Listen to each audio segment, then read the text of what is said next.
पूरी दुनिया में युद्ध जैसे हालात हैं और हर देश खुद को मजबूत करने में जुटा है। हाईटेक हथियारों से लैस होना चाहता है। रक्षा क्षेत्र में जो देश जितना सशक्त होगा, उस देश की सुरक्षा और तरक्की तकनीक उतनी ही मजबूत होगी। ये आज का नया भारत है जो रक्षा उपकरण दुनिया को निर्यात करता है। पिछले 10 सालों में एक्सपोर्ट करने का प्रतिशत काफी बढ़ गया है। नमस्कार, मैं हूं लक्ष्मी और आज मैं आपको बताऊंगी कि कैसे डिफेंस के क्षेत्र में भारत का रुतबा बढ़ गया है। कोई भी देश अब भारत को किनारे करके नहीं चल सकता है। भारत की ब्रह्मोस मिसाइल की दुनिया भर में डिमांड बढ़ती जा रही है।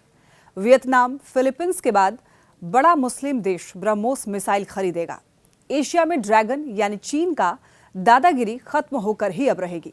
भारत के इस अचूक हथियार से अब चीन को आंख दिखाएगा ये मुस्लिम देश। इस मुस्लिम देश का नाम है इंडोनेशिया। भारत और इंडोनेशिया करोड़ों डॉलर की ब्रह्मोस मिसाइल डील को अंतिम रूप देने के लिए साथ मिलकर काम कर रहा है। ये डील $450 मिलियन की होगी और इस डील पर ऐसे समय पर बात हो रही है जब इंडोनेशिया के राष्ट्रपति प्रबोवो सुबियांतो भारत के दौरे पर आ रहे हैं। भारतीय नौसेना प्रमुख एडमिरल दिनेश कुमार त्रिपाठी की हालिया इंडोनेशिया यात्रा के दौरान इस डील पर बातचीत हुई थी।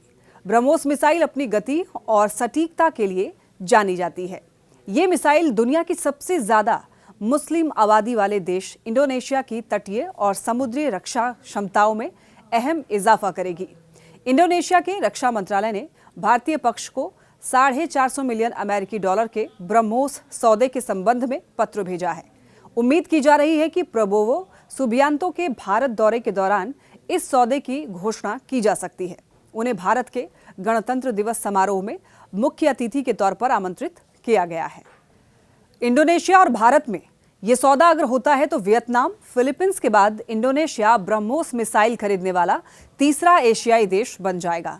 भारत ने जनवरी 2022 में फिलीपींस के साथ भी ब्रह्मोस मिसाइल के तटीय रोधी संस्करण की 3 बैटरियों की आपूर्ति के लिए $375 मिलियन का सौदा किया था और यह भारत का पहला बड़ा रक्षा निर्यात एग्रीमेंट था। भारत और वियतनाम भी ब्रह्मोस मिसाइलों के लिए $700 मिलियन के सौदे को अंतिम रूप देने के करीब है। अब इंडोनेशिया के साथ सौदा भारत की रक्षा निर्यात क्षमता को बढ़ाएगा। ब्रह्मोस परियोजना 1998 में शुरू की गई थी। ब्रह्मोस एक सुपरसोनिक क्रूज मिसाइल है जिसे भारत और रूस ने मिलकर बनाया है। ये दुनिया की सबसे तेज क्रूज मिसाइल है। इसे जमीन, समुद्र और हवा से लॉन्च किया जा सकता है। ये 290 किलोमीटर तक के लक्ष्य को भेद सकती है। ये मिसाइल आवाज की गति से भी तेज चलती है। इसकी रफ्तार तकरीबन 2900 किलोमीटर प्रति घंटा है। ऐसे में ये किसी भी देश की सेना के लिए एक असरदार हथियार है और दुश्मन देशों के लिए घातक हथियार साबित हो सकती है।